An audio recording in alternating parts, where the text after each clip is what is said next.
Okay, so we're actually going to make surf and turf today. Surf and turf is just beef and a seafood. I'm going to choose scallops right now.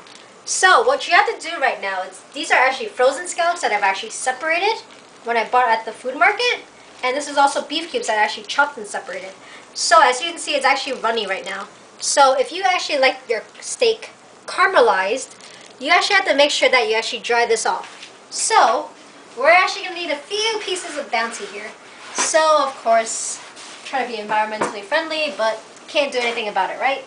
So what I usually do is I leave this paper here, and then I just pour out my beef on top of it, and then kind of just dry it off a little bit. It's going to be really soggy and really disgusting. And it's really bloody, like period juice. Yes, period juice. So, of course, we have a second one here. So we're going to do the same thing to that. And then we're going to dry it off. And then that's dried, sort of. So I'm actually running out of tissue here. So next part, we're actually going to get some scallops on this thing. And make sure your scallops are actually really dried, because if it's not dried, it's actually going to hit you when you start cooking it. So what I normally do for seasoning is that I usually use salt. And so we're just going to salt everything up. And of course the scallops as well. And usually I like a little bit of pepper.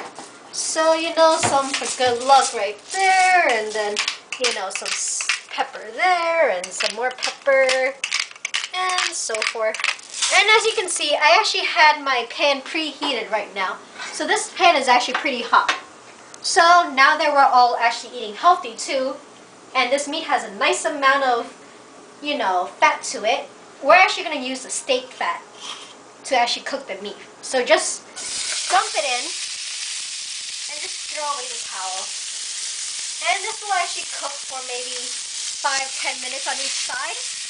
So just make sure that they actually have its own place in the pan. And just let it cook for a while.